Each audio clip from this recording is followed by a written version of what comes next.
ప్రపంచ సుందరీమణులు ప్రఖ్యాత పర్యాటక కేంద్రం నాగార్జున సాగర్లో సందడి చేయనున్నారు. వారికి ఆతిథ్యం ఇచ్చేందుకు నాగార్జున సాగర్ సిద్ధమవుతోంది.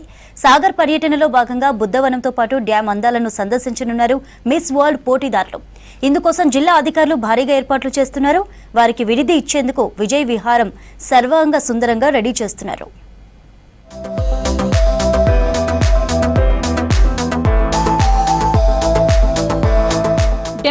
మిస్ వరల్డ్ 2025 పోటీలకు కనివిని ఎరుగని ఏర్పాట్లు చేస్తోంది తెలంగాణ పర్యాటక శాఖ. ఈ పోటీలను తెలంగాణ సాంస్కృతిక వారసత్వాన్ని ప్రపంచానికి చాటి చెప్పేందుకు వేదికగా ఉపయోగించుకోవాలని ప్రభుత్వం భావిస్తోంది. హైదరాబాద్ తో పాటు పర్యాటక కేంద్రాలకు అంతర్జాతీయ గుర్తింపు తీసుకువచ్చేందుకు అధికారులు ప్రణాళికలు రూపొందిస్తున్నారు.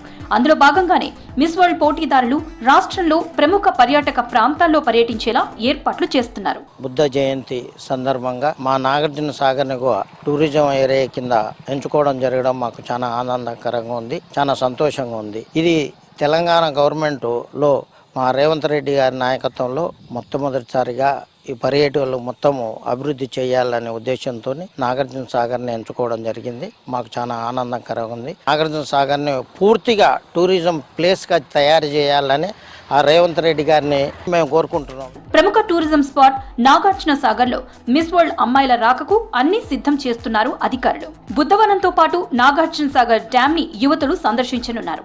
ఈ నెల 12న బుద్ధ భవనంకు వెళ్తారు. వారికి అక్కడి బౌద్ధ సంస్కృతిని పరిచయం చేయడంతో పాటు అంతర్జాతీయంగా పర్యాటక ప్రాంతంగా బుద్ధ భవనంకు గుర్తింపు తెచ్చేలా అధికారులు ఏర్పాటు చేస్తున్నారు. అదే రోజు సాయంత్రం 6 గంటలకు నాగార్జున సాగర్ చేరుకుంటారు మిస్ వరల్డ్ పోటీదారులు. ప్రపంచ సుందరీమణుల విడిది కోసం విజయ్ విహార్ ని అందంగా ముస్తాబు చేస్తుంది అధికార యంత్రాంగం. విజయ్ విహార్ లోని గదులను మోడల్ రూమ్స్ గా తీర్చిదిద్దుతున్నారు. 4 కోట్లతో జరుగుతున్న ఈ పనులను జిల్లా కలెక్టర్ ఇలా త్రిపాఠి దగ్గరుండి పర్యవేక్షిస్తున్నారు. ప్రతి సంవత్సరం జరుపుకునే బుద్ధ జయంతి ఉత్సవాల మాదిరిగానే ఈ సంవత్సరం స్పెషల్గా మిస్ వరల్డ్ కంటెస్టెంట్స్ కూడా అదే బుద్ధ జయంతి రోజున బుద్ధవనం విచ్చేయుచున్నారు. దాని కారణంగా మన బుద్ధవనం యొక్క ప్రాశస్త్యము దేశ విదేశాల్లో వ్యాపింపజేయడానికి ఉపయోగపడుతుంది. 12వ తారీఖు మామూలుగా బుద్ధ జయంతి ఉత్సవాలు జరుగుతాయి. బౌద్ధ భిక్షువులు కర్ణాటక నుంచి, హైదరాబాద్ నుంచి బౌద్ధ భిక్షువులు దాదాపు 50 మంది వరకు వస్తారు. వారి సాన్నిధ్యంలో ఉత్సవాలు జరుగుతాయి.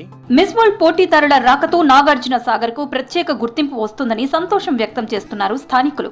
ప్రపంచ స్థాయి ఐడెంటిటీ వస్తుందంటున్నారు. ఇది పర్యాటక కేంద్రంగా సాగర్ అభివృద్ధికి దోహదపడుతుందని చెప్పారు. మిస్ వరల్డ్ పోటీల సందర్భంగా ప్రపంచ దేశాలన్నీ కూడా తెలంగాణ వైపు చూడనున్నాయి. ఇది తెలంగాణ ప్రభుత్వానికి, మన రేవంత్ రెడ్డి గారికి గర్వకారణం. అందులో భాగంగా జానారెడ్డి గారి ప్రోద్బలంతో నాగార్జున సాగర్ బుద్ధవనంకి ప్రపంచ సుందరిని మనులు మొత్తం ఇక్కడికి రావడం ఎంతో ఆనందగించిన విషయము.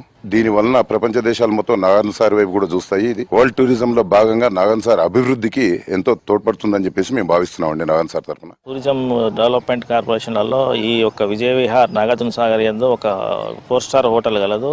వాళ్ళు టూరిస్టులు, వరల్డ్ టూరిస్టులు భాగంగా ఇక్కడ ఒక వర్క్ శాంక్షన్ అయింది. ఇది ఒక ఎమర్జెన్సీలో కండక్ట్ చేస్తున్నాము.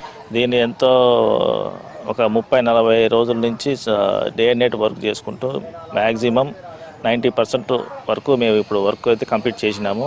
ఇది ఇలా చేస్తున్నందుకు మాకు కూడా నేను స్థానికుడిని కాబట్టి నాకు ఎంతో సంతోషంగా ఉంది. ఇక ఈ నెల 7 నుంచి 31 వరకు హైదరాబాద్ వేదికగా మిస్ వరల్డ్ పోటీలు జరగనున్నాయి. 140 దేశాల నుంచి 3000 మంది యువతులు, విదేశీ ప్రతినిధులు పోటీలకు హాజరు కాబోతున్నారు. ఈ అంతర్జాతీయ ఈవెంట్ కు ప్రతిష్టాత్మకంగా ఏర్పాట్లు చేస్తోంది సర్కార్.